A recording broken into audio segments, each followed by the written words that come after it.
Um, and thank you all for coming on a Friday. I know all of you will have like other things to do. Many of you are working. And I see many friends here who have joined, which is very nice. Very nice to have you here and colleagues. So we're here today to talk about literature. Also, if you see me looking down, it's just because I have some notes because I tend to blabber and deviate a lot. So that's just me looking down at my notes. We're here today to talk about literature, and some of you might have left literature somewhere in your teen years. Some of you may still read today, but only a particular genre, maybe a feel-good one before bed. Some may struggle to carve time to read at all. I've been guilty in much of my time for that. Admittedly, the advancement of visual technologies and the current state of the internet with the social media, TikTok, like 2-minute clips, has had a massive impact on how much we're able to visualize from what we read, and for how long we can keep our brain tethered to a page. I've read somewhere that like the current attention span when we read is, I think, just 3 minutes before our mind wanders, like just slightly for something else. So somewhere there we have left literature, but what if I told you that literature can be many more things than a tool for entertainment or an educational tool or an empathy creating tool, as we've learned at school, for example? What if I told you that literature can be inserted into politics, into engineering, into psychotherapy, into geography? So these are kind of like the things that I have been studying. I originate from Greece. I've recently completed an MSc, a Master of Science in Literature and Modernity at the University of Edinburgh. And between that and embarking on my PhD journey, I'm currently working in Scottish community-led climate action, communications and engagement. I'm at SCCAN, I'm at interning also at Green Action Trust. I have a community engagement and behavior change role. I'm very interested in environmental justice, multimedia storytelling. While studying for my degree, I got particularly interested in the deconstruction of disciplinary boundaries in the humanities and beyond. And I started seeking to employ new ways of using literature to reframe and diversify narratives, particularly environmental and climate narratives, because I understood that the climate crisis is the biggest existential crisis humanity has faced up to now. I come from a very coastal country, which is also in a very interesting intersection at the moment between experiencing already some of the worst impacts of climate change. Our summer wildfires, for example, and heat waves are breaking records every year. But we're also still considering ourselves quite untouched by those apocalyptic climate realities. Climate denial, I would say, and climate delay is reigning very strong in Greece. And then I came to the UK and I was very shocked to find that everything is much more urgent than I thought. I learned that in what we call the global south, whole countries are submerging as we speak.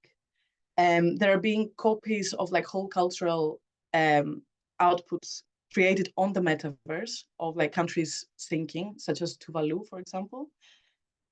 So that the cultural wealth of those countries is preserved.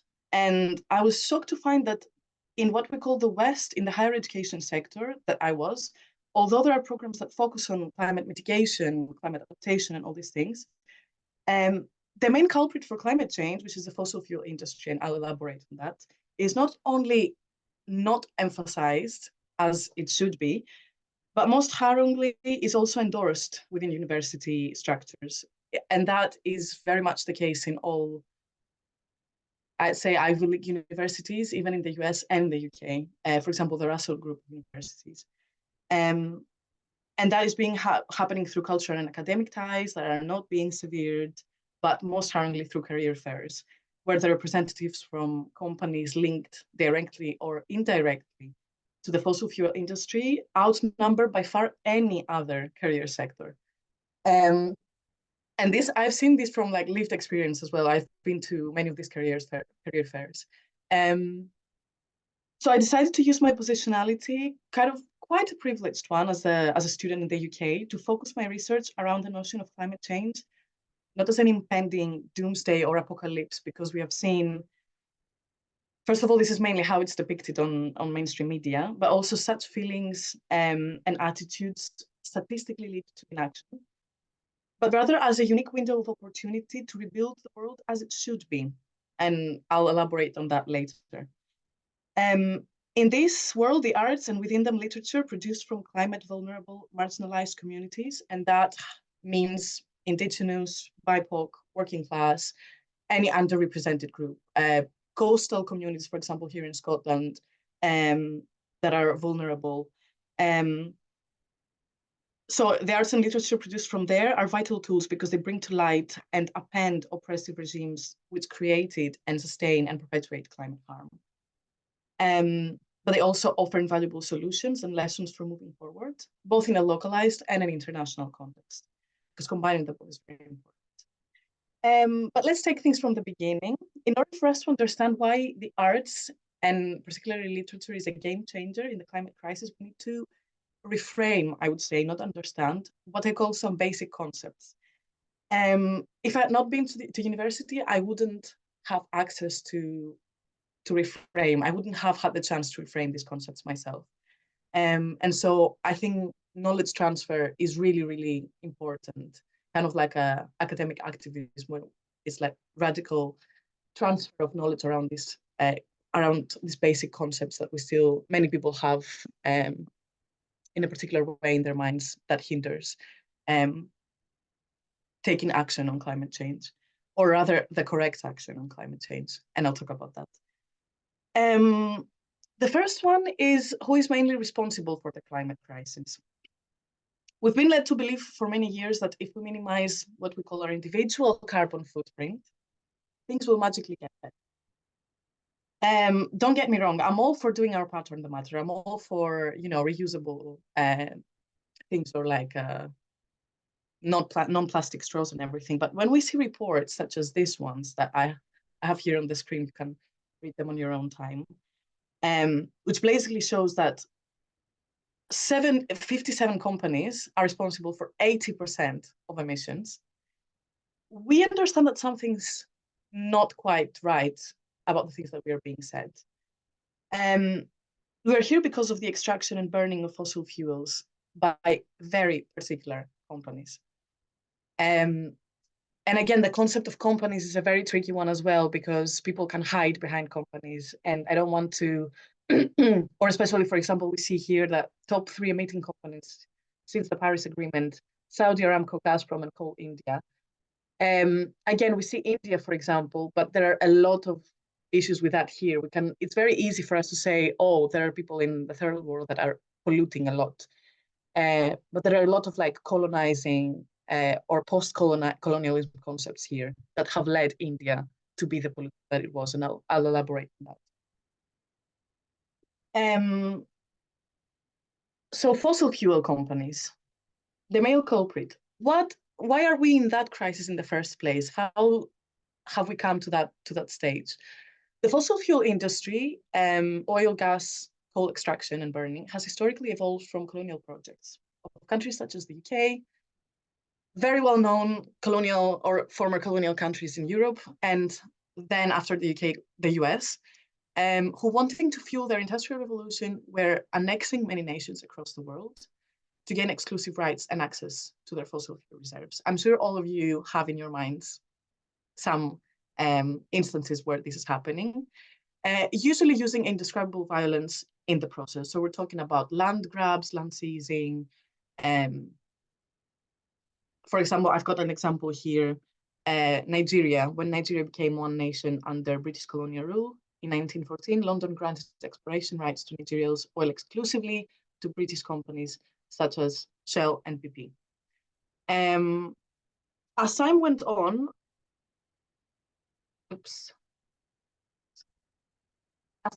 some of these companies conducted some of the first climate science research and produced reports which, in painstaking accuracy as far back as the 1970s, predicted the apocalyptic impact of their activities on the planet.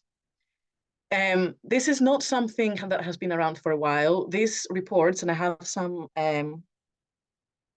extracts here are kind of like have very recently come to light. In fear of losing profit, these companies buried the science and led some of the first and biggest public influence climate denial and delay campaigns that we have ever seen. So reading these reports was very, very,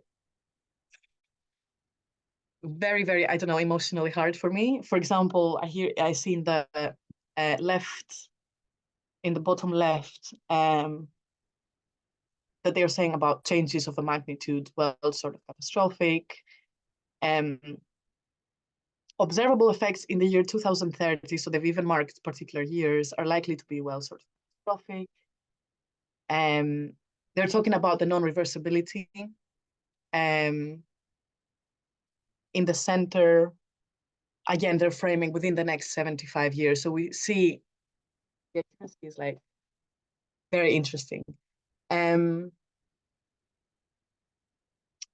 When I talk about climate denial and climate delay, I just want to explain these concepts in some simple words. So climate denial is about, I'm sure we have all heard the occasional relative, or even we thought it ourselves, oh, it's the weather. Like, it doesn't matter that it's April, for example, in Scotland, and we have like the temperatures are record breaking. It's the weather. I remember the summer of 97, for example, was way hotter. When in reality, if we look at stats, every single month this year has broken records as being the hottest months since modern temperature records started. Essentially, it's the concept of confusing the weather with the climate. Climate delay is what we like, that it's coming, but we will be impacted way later than what is being said. So fossil fuel companies, when they saw that climate denial was not working, that there was research coming up from like other bodies, they then switched the public influence campaigns that they were doing into climate delay. And part of their strategy included in these campaigns was shifting corporate responsibility to the individual consumer. And it was very easy to do that because the current capitalistic society that we are all part of are very much not, they don't have like a collective orientation. We're very much individuals. So it was very easy to shift the blame on the individual consumer. So for example, the individual carbon footprint that we're talking about instead of corporate carbon footprint. These companies also predicted, very interestingly, and I have a graph, but I didn't include it here, that the global south, regions closer to the poles, so for example, tropical regions or countries in the Arctic, and coastal countries would bear the brunt of climate distractions because they predicted the whole sea level rise thing.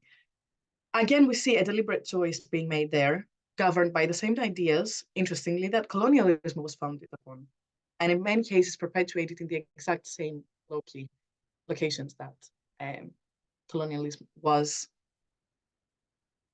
happening. So capitalism, white supremacy, priority to profit and using land as resource. Some lives are more important than others. Some lives are not worthwhile saving. Some lives are dispensable. So to use the words of one of my favorite academics, he's an indigenous scholar. He frames anthropogenic climate change, and here I want to take a moment to have us really think about the term anthropogenic. What does it entail? Is it, because anthropos in Greek means human. So is it all humans though that have caused climate change? Is it human caused, or should we kind of like narrow the term more? As we saw, 75 companies responsible for 80%. And then also another stat that I didn't include is that 95% of current emissions come from the global north. So climate change, human-caused climate change, is an intensification of colonial environmental change through process of extraction, also process of deforestation and other land alterations. That has to do with, for example, monoculture, when I talk about other land alterations. This this colonial environmental change. And before that, the people that you see at the back, the background image is the president of Tuvalu, speaking at, I think, one of the recent COPs. I don't remember if it was last year's or the year before that. He chose this very powerful setting to emphasize how real and how present and how climate change is like literally already happening. They're already being submerged, and we'll see that also later because I'll show you some clips from an environmental kind of like poetry document. So this has evolved into what we call climate colonialism nowadays. So it's not only that previous colonial projects there's a thread of like previous colonial projects and current climate change, which is also product of colonialism, but it has evolved into other forms of climate colonialism, such as waste colonialism, carbon offsetting, food colonialism, toxic colonialism, and many others. Just I'll give like a brief description of like some brief definitions here. Waste colonialism is shipping of waste to the global south. So we have, some of you may have seen stats saying that the top plastic polluters of 2023 were the Philippines, and we see some very random like countries of the global south, the Philippines, the Indonesia, for example, India. India is a huge scapegoat in all of these climate colonialist categories. The thing is, when we ship, first of all, what happened is that when colonial rule left from these countries, so for example, in the case of India, when colonial rule left India, it leaves the country so poor and so devastated in terms of like resources and so depleted that they in turn have to rely on burning fossil fuels, on sourcing like plastic waste and like treating it in ways that are non-sustainable to survive. And this perpetuates, it's kind of like a foul circle, a cycle of harm, and a cycle of like emissions rising and rising again. So when we are talking about India being like a massive polluter, and even I would argue China being a massive polluter, next time you see that on the news somewhere, just think, why is that the case? What systemic and historical events led this particular country to be where it is now?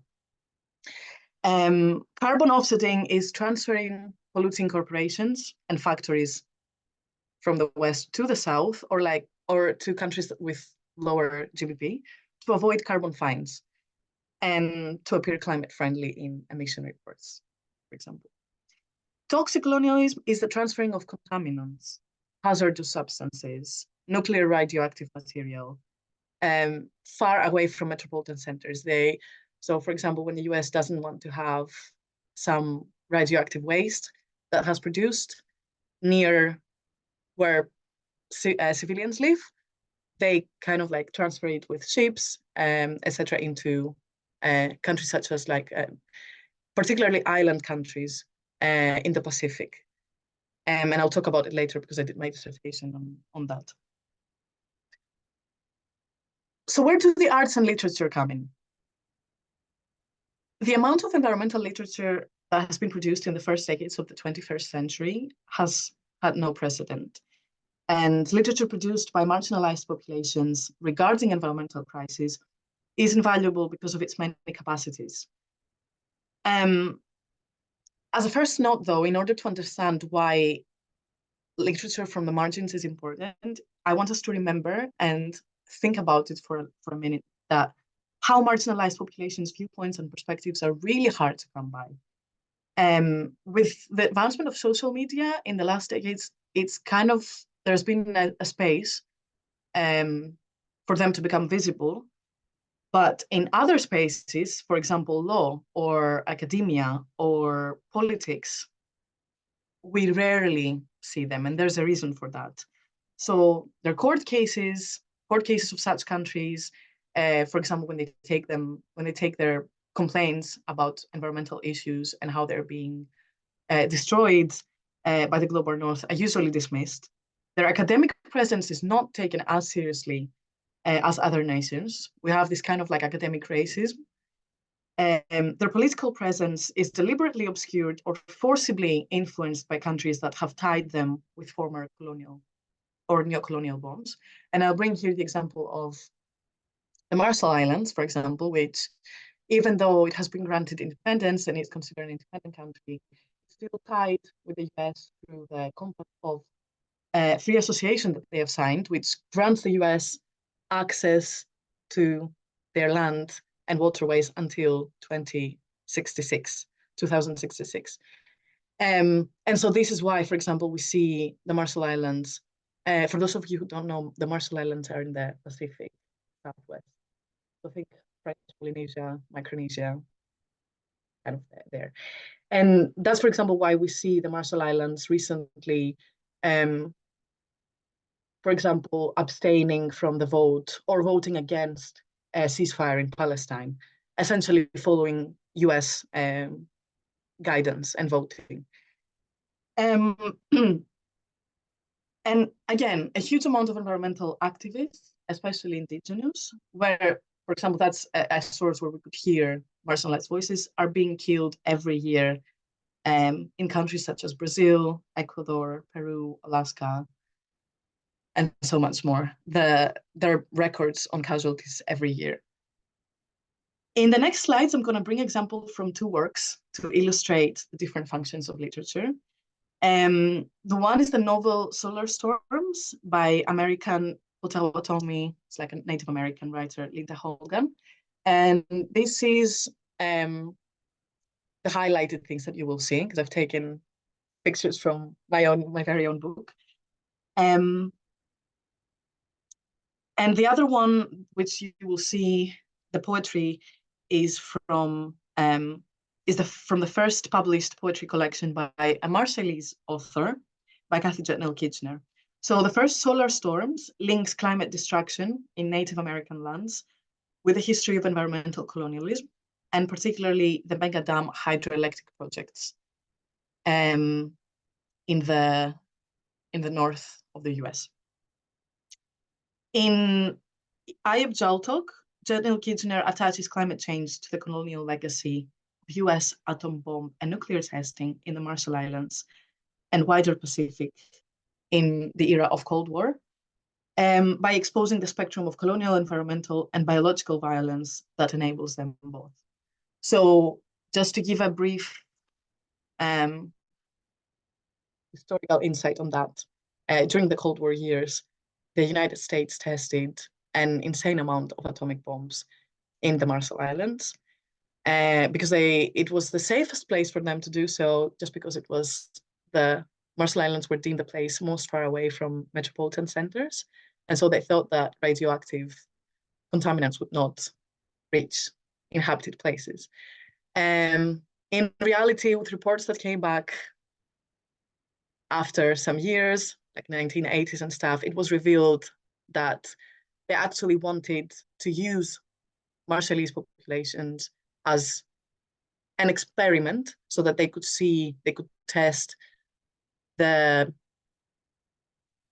biomedical impacts of radioactivity in what they called the most radioactively polluted population on Earth up to now. And many of you will think, oh yeah, but we had the atom bombs already being dropped in Hiroshima and Nagasaki. But the bombs that were dropped in the Marshall Islands, actually, and this is not something that is widely known, were 100 times stronger in effect than the bombs that were dropped in Hiroshima, in Japan. So environmental climate literary pieces written by people on the front lines of the climate crisis, holding them stories that have been for decades abstracted from view. And in this way, they acquire a kind of like journalistic function. Through literature, people like us, like the indigenous and all these like marginalized populations from coastal countries, get a real Now, sorry, people like us get a real untampered view and access onto marginalized people's struggles. And also the pieces have a healing function and kind of like unraveling the wounds for the communities themselves. As stories about, for example, environmental collective traumas that span generations are shared through literature, helping the present day generations connect the dots. So we have like functions such as unveiling, informing, remembering, recording, and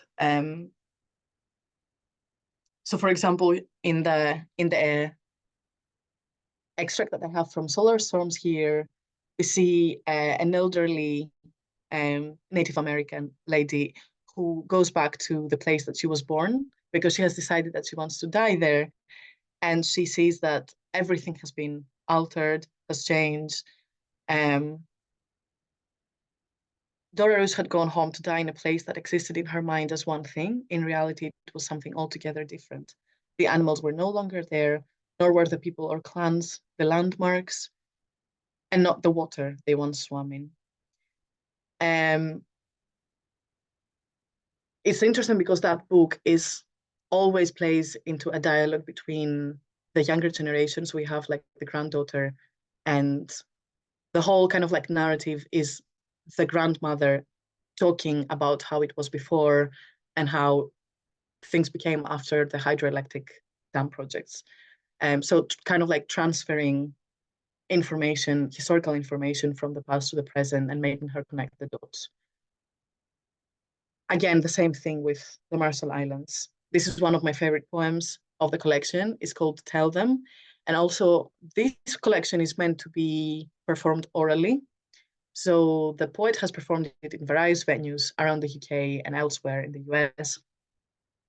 And on the left side, on the extract on the left side, they're part of the same poem, but on the left side, she kind of wants to emphasize how the Marshall Islands were, their history, their rich lifeways and cultures, and what is happening right now. And it's very interesting here to see how she uses typography. For example, the dashes, when she says, tell them what it's like to see the entire ocean level with the land. So tell them essentially means tell the people that are outside the Marshall Islands, tell them what is happening. Tell them we are afraid. Tell them we don't know the politics or the science, but tell them we see what is in our own backyard. Tell them about how we have seen the water rising, flooding across the cemeteries, and etc. I have my here. Everything.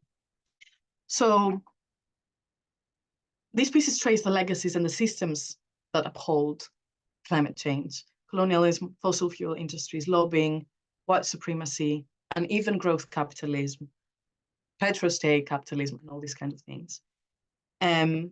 So we see kind of like environmental literature from the margins essentially being thought as unearthing what Elizabeth de Lafrey, which is a scholar, again, Indigenous scholars, calls an alternative historiography, in making histories that were for decades tactfully manipulated and obscured visible, accessible, and comprehensible, both to the communities that are being affected and to us. And this bottom to top force of literature brings it through environmental justice into other domains and spaces and procedures where voices, as we've said, from the ground are traditionally overlooked. And I'm going to use Jetnil Kitchener's work as an example here. She publishes her poems. Many of her poems are being published on YouTube. And YouTube has been historically used for pushing like political agendas of powerful Western nations. It has been a tool for that. I mean, amongst other things. So this makes Jetnil Kitchener's work a contemplation of media justice, for example. It could also be said that through tracing the material and physical nexus between nuclear colonialism and climate change in places such as Greenland, that she has in one of her poems, Pacific Islands, Jetnil Kitchener's poetry aids in the gathering of what Nabil Ahmed calls spatial forensic evidence for environmental crimes. such as nuclear and climate change related ecocide. And I know ecocide is a sensitive term because the latter it's not yet considered a crime in international law. Activists are pushing it a lot. We have yet to see breakthroughs taking place there. But the direct causality between perpetrator and victim in nuclear violence counters this diffused causality that characterizes climate change destruction. So when the threads of connection between nuclearism and climate change are shown, we can understand more clearly who the perpetrators are behind things. So we can establish causality and responsibility in threads of intensified colonialism. And I want to say something about geoengineering here as well, because Jet Neil Kitchener critiques a lot geoengineering projects that are taking place in the Marshall Islands now. For example, this whole concept that has arisen recently, the concept of like building building new islands or raising islands above the seawater. And she has many things to say about that. And this carries poetry into spaces where climate discussions still operate within explicitly capitalist, nationalist, and power elite frameworks, such as geoengineering, for example.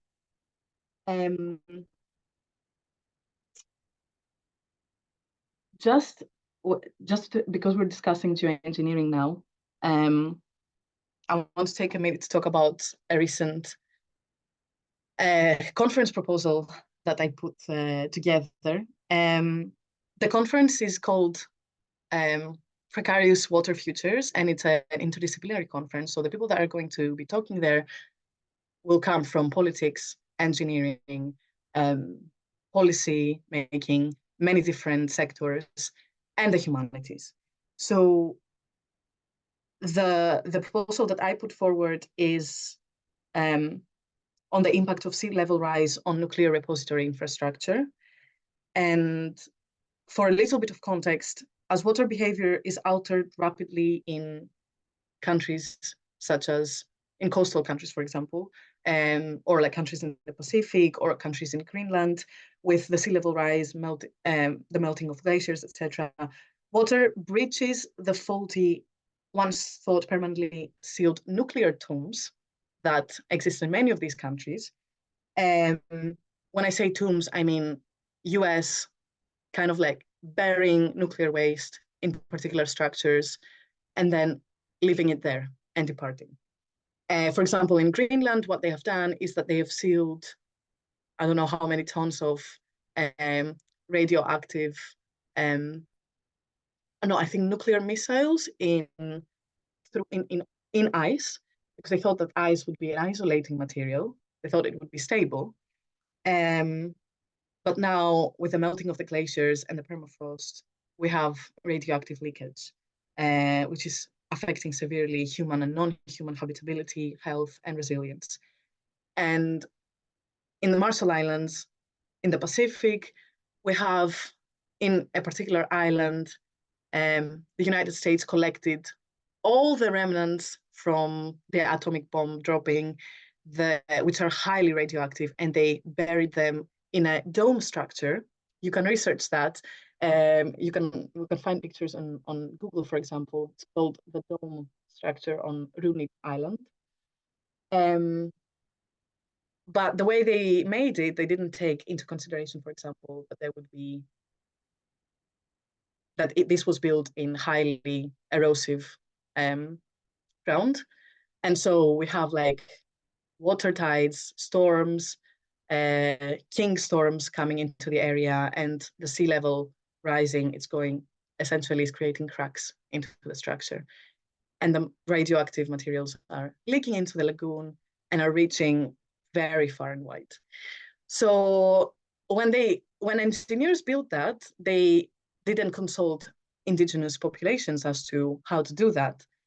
And when actually reports started coming in, what they responded, and it's very harrowing, I read that in one actual report, was that Well, the outside, the lagoon, is not very different from the inside in terms of radioactivity levels. So it shouldn't make much of a difference if it leaked. So in this paper that I'm putting forward in the proposal for the conference, I employ Indigenous Arctic and Pacific poetry that focuses on such pre-structured in order to argue that for better interdisciplinary research and decision-making regarding water emergency policies and infrastructure, a reconceptualization or re-indigenization of our relationship with water is needed.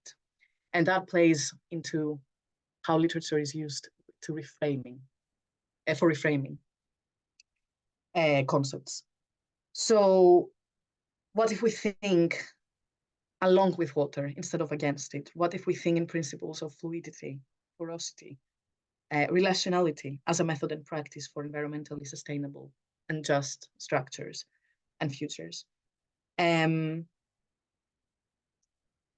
this way, literature can have a threefold function. It can expose the colonial backbone that links climate and nuclear racism, for example. It can challenge fallacies of containment and isolation present in geoengineering. And it can also lead the way in anticipatory adaptation.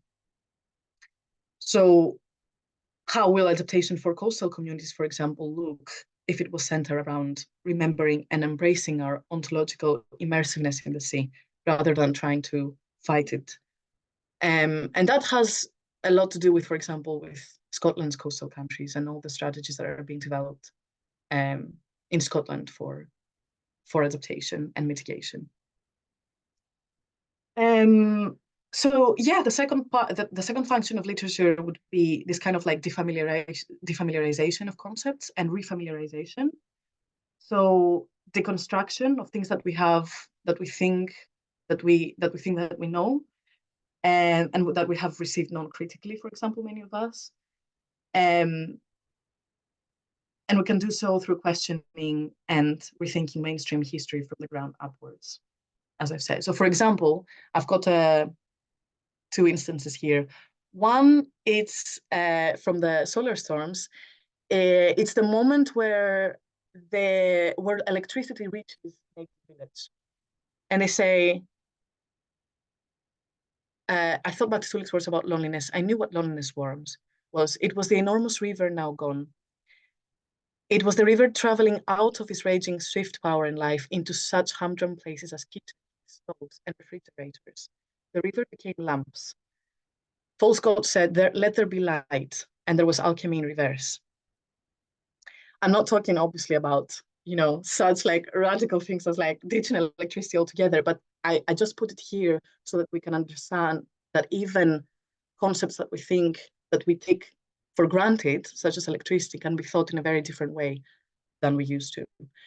The other poem here that I have is from Ayab Jaltuk, and Kathy Kitchener has devoted that to her daughter. She's a toddler, and she talks about temperature and degrees, and how, for example, when we put the thermometer on, we see that the difference in degrees can mean the difference between health and illness. But when we see that in terms of like in a planetary scale, we are not that much moved. We hear all these things about, plus 1.5 degrees. We have reached the threshold of 2 degrees, but what does this really mean? So she says, at the climate change conference, a colleague tells me 2 degrees is just a benchmark for negotiations. I tell him for my islands, 2 degrees is a gamble. At 2 degrees, my islands will already be underwater. And this is why our leaders push for 1.5. Seems small, like 0.5 degrees shouldn't matter. Like 0.5 degrees are just crumbs. Like the Marshall Islands must look on a map. For reference, Charles de Gaulle, we all know, at one point he was asked about the Marshall Islands. Let me find it somewhere here.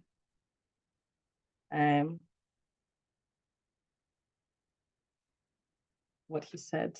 Yeah, he said, between Europe and America, so essentially in the Pacific, what I see is only some specks of dust. So that's kind of like, I know. That's kind of like the aerial viewpoint, how like people see aerial like mapping, just specks of dust. The third function, and that's going to be the last function that I'm going to focus in, is the function of imagining otherwise. And this is leading ultimately the way towards resistance and the cultivation of resilience. We have responsibility, but it doesn't lie in choosing the one toothbrush without plastic packaging. It lies into organizing collectively, locally, pushing our leaders, thinking intersectionally, thinking about activism, having difficult conversation with friends and family, steering away from fossil fuel connected careers, exploring green jobs. And all these can happen if we start thinking of a different world that can be realized. So 2 examples again come from Ayub Chaltok, Catherine Kitchener's work.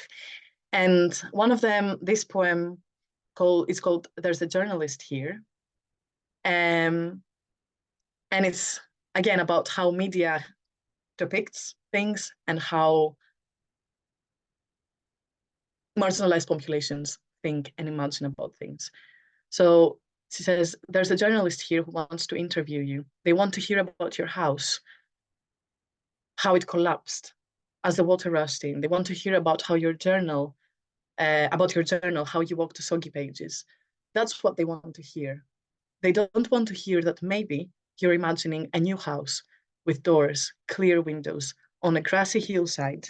They don't want to hear that weeks later you found your breath, feeling and expanding, that all you want now is to move forward. And the poem is based on the experience of one of the poet's cousins, whose lifelong home was submerged in recent years. And the poet focuses here on the core resilience of populations that are marginalized. And why have these populations core resilience? Because they have developed it through the threads of colonialism and environmental change that we have talked before. So there are really big lessons that we can take from them. On how they counteract this whole concept of sinking islands, victimization. I was reading a paper the other day, I have it here, Disappearing Islands, Climate Refugees, and how they're being depicted in, as like bell ringers, or how like the Western world's thinking of them as not per se, not on the destruction per se, but as kind of like a foregrounding of what is going to happen to us now, like in the next years. The second poem is from, again, the poem addressed to her daughter. And she says, people say that the lagoon will gnaw at the shoreline, that it will gulp down rows of seawalls and crush your island's bones. They say you, your daughter, and your granddaughter too will wander rootless with only a passport to call home. Still, there are those who see us, hands reaching out, fists raising up, banners unfurling, megaphones booming, and we are canoes blocking coal ships. The radiance of solar villages, the rich, clean soil of the farmer's past, petitions blooming, families biking, recycling, reusing, engineers dreaming, designing, building, artists painting, dancing, writing, and we are spreading the word. So we take that opportunity, and that's kind of like I wanted the main gist of this talk to be, through organizing in our communities, through community climate action, in our workplaces, in movements, because change is the only thing that is guaranteed, but the nature of that change is up to us. So the way things were, the way we made things, it turns out, is not inevitable. There can be an alternative way. We just have to imagine it. And imagination, historically, is very, very, very well connected to literature and the art of words in general. So I would argue that imagination is the way forward. Imagination is the way to resistance, essentially. And all these are some of these. I'll leave that in the background as we open the discussion. They're some of my favorite thinkers on, the possibility of creating a new world. Thank you. That was it.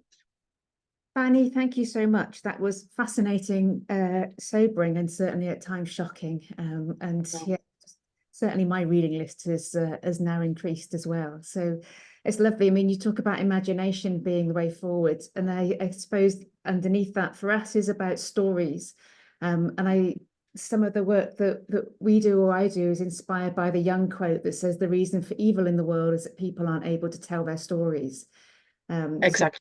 Yeah, and I certainly sort of feel that quite strongly with all of the examples that you've given, the control of media and the control of narrative. And I know you've done extensive research in sort of other parts of the world, if you like, but it happens on our own doorstep here in Scotland as well. I mean, after the Battle of Culloden and the breakdown of the crofting communities, the storytellers that held the histories of those communities were taken away. Those posts just didn't exist anymore. And we've lost our narratives as people, but those old narratives also included a relationship with the land and not just each other. Exactly. Invaluable knowledge being lost. Yeah, totally destroyed, really. And, some of the work that personally we're trying to do is putting storytellers back into communities. So you preserve the past, you document what's happening now, but you reopen that narrative of the land and the sea and the environment being part of your community as well. Exactly. Yeah, lots of important work. And I would have to say I've met some really amazing archivists as well that are doing really brilliant work about putting archives back as the sort of living, breathing heart of communities rather than something that's off in urban areas. So there's masses. There's almost not time to talk about all the I know. Yes, we've made it longer. I've just maybe I've got loads, but I don't want to dominate. I'll perhaps just ask you one. I mean, obviously, there's a role for communities to re-own their stories, bring those storytelling traditions, those oral traditions as well as written traditions back into communities. We do a little bit at SCCAN. I think there's a wider sort of role there, I think, definitely. I suppose I also want to talk to you about climate dramaturgy. So I work a lot in theatre, and this is kind of coming up in the theatre sector as kind of directors and playwrights are coming together and saying, right, how can we use our national stages to tell a different story than the stories that we've told in the past? And of course, that's the story of, kind of positive stories of climate action, but also looking at our narratives, our traditional narratives, and saying, actually, these are structured wrong. They're often about single white male heroes saving the day. We should be looking at kind of collective action. So I wonder if that's something you could talk about in terms of kind of literature and storytelling, is that sort of sense of that checks and balances of the stories that we're telling in terms of the kind of global majority or the framework or the narrative structure, and how we might need to kind of shift that sort of those dominant narratives. Yeah, I don't know if what I want to say, because I've got like lots of ideas coming in my head now from the things that you're saying. If I don't know if what I want to say responds directly to the question, but since I came to the UK and because I've been seeing what because I tutor, for example, for GCSE exams and like previous like case exams, and I see the materials that are being used and like the particular theatrical plays that are being that people are being asked to study for exams, the literature materials that they're using on the A level, for example, curriculum that they have, and there's just a staggering absence of not just environmental literature, because I don't want to like differentiate, like put environmental literature somewhere as a different category, because that creates problems. Like it's difficult to be integrated. But as you say, like literature that is not the dominant, does not like perpetuate dominant narratives.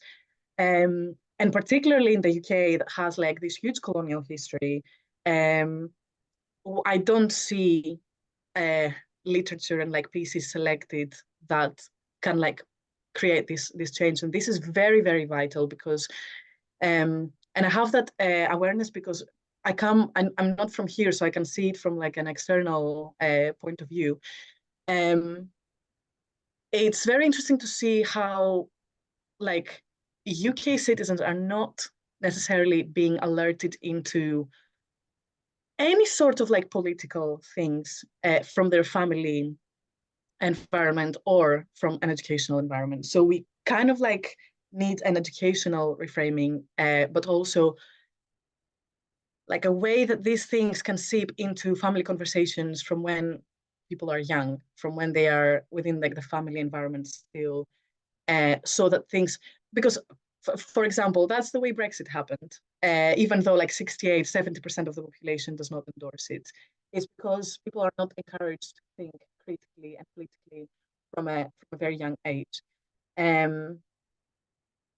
And yeah, and like anyone that argues that environmental issues and climate change issues are not political, just like I'm sick and tired of hearing that, honestly. It's everything is political. Everything that we do, even the single, every single one of our choices is political. And so yeah, I think there's a lot to be said on environmental and on educational reframing in the UK. That's super, thank you. I've got loads more questions, but we've only got a few minutes left. If anyone has a question that they would like to ask, then now's the time. Otherwise, I'll ask another one. We haven't in the chat. Are you all going to? Okay. I'll push on. I will ask because we've got 4 minutes left. I just want to make the most of kind of every second you're online.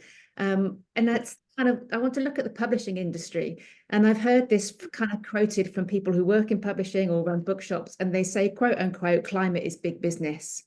So the publishing industry itself is, capitalist and, making money from climate change. It's, not got the best carbon footprint itself. So you feel like a bit of a catch-22 as a kind of storyteller, or with, kind of alternative narratives controlled by an industry that's now kind of cashing in on the very thing that you're trying to counterbalance, really. So how do we get those stories out, really? What's the kind of the way forward? That's, can we circumnavigate main publishers? Do we sell our souls and think, well, that's the way that we have to go, is to be published? And yeah, how do we maintain control over our own stories? But as somebody said, we're not fighting piracy, we're fighting obscurity. How can we get our stories heard, I guess, is the question. This is a very tricky one. Because I remember, for example, in the Edinburgh Book Festival last year, there was a big kind of like scandal created because like I think of some days into the festival, they discovered that one of the main sponsors of the festival, I don't know if you heard that, Leslie Ann, I'm sure you will have heard it, Baillie Gifford had still major ties with fossil fuel industries, and indirectly, or not directly so much, indirectly, and they were still a long way from divesting.